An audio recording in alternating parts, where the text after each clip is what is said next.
My name is Kristin Anderson, and I'm the Director of Professional Learning for Corwin. And areas of interest to me currently are particularly within visible learning. There is a man named John Hattie who has synthesized the world's largest research database of all time in the K-12 space. And essentially, he was driven by the question, what works in this crazy education world and all of the different initiatives that we adopt? Which of those initiatives actually work and make an impact on student achievement, and which ones don't really matter so much? And so what he did was he spent a lot of time gathering meta-analyses.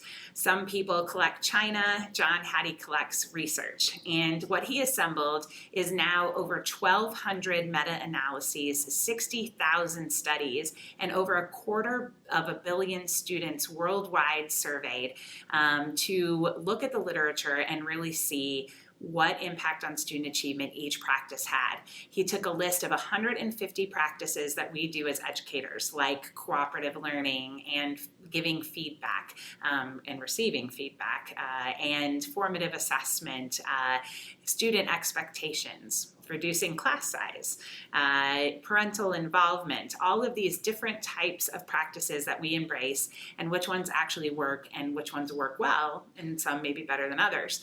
So he took all of this research, put it together, and his findings were astonishing. And he published them in a book called Visible Learning, which was released in 2008 and really set the world on its head in the K-12 space. This research challenges myths about what we think works and what we hold dear as educators, and really helps us to look at the numbers and what the numbers are saying about what we do. And what he found is that 95% of everything we do as educators works. But the story just isn't, does it work? It's how well does it work, and does it work best? And so he helped us understand these practices by assigning an effect size to them. And he said that the average effect in the aggregate of the research is a 0.4. And a 0.4 is equivalent to 1 year's growth over 1 year time. So any practice that has an effect size of a 0.4 means that it gives our children exactly what every child in every school system deserves: 1 year's growth over 1 year time. Anything that has less than a 0.4 could mean a half year's growth over a year's time, maybe just a little bit above zero, something that barely works. Or there are even practices in that list of 150 that make a child go backward over time.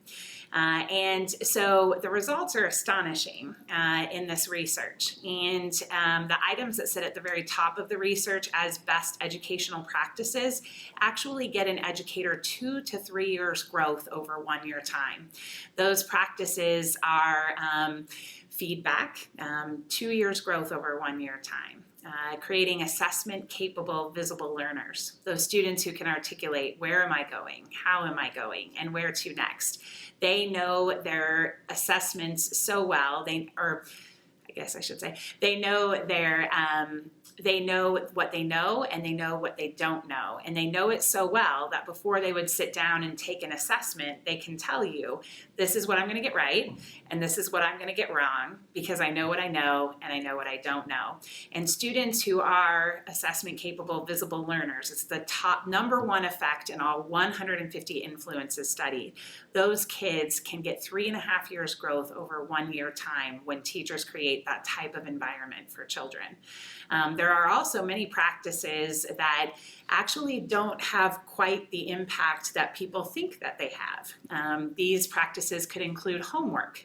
Homework in the primary grades actually has an effect size of a 0.01, or just one tiny notch above barely works at all. It could be considered just kind of Whereas homework in the secondary level actually has an impact of a 0.5, a little over a year's growth over 1 year time. So the overall research on homework is that homework sits at a 0.29, which is about 3/4 of a year growth over 1 year time. Yet as teachers and educators, we spend so much time assigning homework, grading homework, attributing value to homework. So what this research does is it tells us it gives us the power to look at these practices differently, to question our myths. Another example would be class size. In John Hattie's research, he found that class size has a 0.21 effect on student achievement, or essentially a half year's growth over a year time. And in class size, what we mean by that is reducing the number of students in a class. Typically from about 30 kids in a class to about 15 to 20 kids in a class is the average groupings that were researched. And he found that it barely makes an impact. And the reason behind that, in what he uncovered in the research, was it's not about the number of kids in the class, it's about the teaching practices. He was in Asia going to a school system where they were getting ready to reduce class size. This country is considered one of the top in the world for academic achievement and performance, but the parents wanted it, the students wanted it, the teachers said they wanted it, so they spent millions in hiring new teachers, getting more resources, more tools, more spaces to reduce class size for these kids. He went on a round of visits to the classrooms where they had 60 kids in each classroom before the reduction. And he went to one particular classroom where a teacher was teaching using a megaphone as she taught, because she had this group of 60 had to use a megaphone. So then the system goes through this whole overhaul and reduction in class size, and he goes back around several months later and looks at the results of the teaching and the impact that this reduction in class size made on their practice and their achievement. And when he got to that particular teacher's room and popped his head in the door, even though her class was now up almost 30 in size, she was still teaching using a megaphone. And the bottom line is that just because we reduce class size, teachers teach the same way.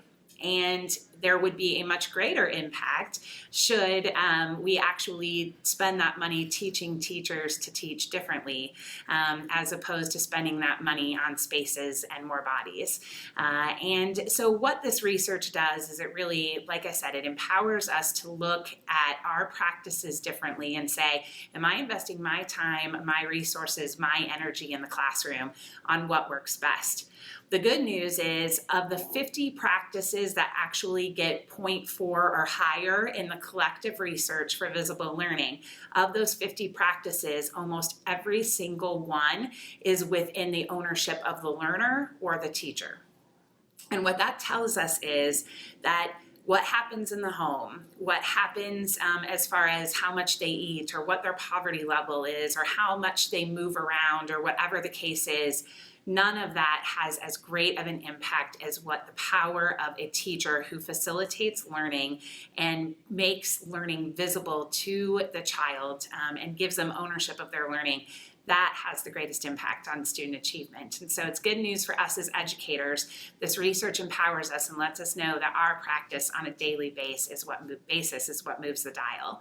So as educators, our call to action is, if we know this expansive research database exists, that he's adding many, many more studies to every single day and more data, the numbers barely change, and the story behind the numbers does not change. What works best, and it drives student achievement dramatically, and what doesn't work still continues to not work so well and doesn't make an impact. And so our call to action is, are we going to actually focus our practice on what works well and what works best, or are we going to continue to do what we do in education, which is load initiative after initiative after initiative on our plates and buy this new silver bullet and add this new silver bullet? Or are we going to focus on those tried and true practices that endure over time and that move kids forward in dramatic ways? These are the practices that don't cost $1 million to adopt. These are the practices that are within total control of the learner and the teacher. And these are the practices that move our kids. The whole reason why John Hattie put all this research together is he wanted teachers to know their impact. He didn't want us to put our fingers behind our back, crossing them and hoping, if I just do this, this will work, this will move the dial and make our kids achieve. And instead, what he wanted us to know is, with certainty, when I do this, this makes a huge impact. And that is empowerment, that's freedom for educators. And knowing this research, we can't go back. We have to move forward armed and ready to go on focusing on the right things in our classroom.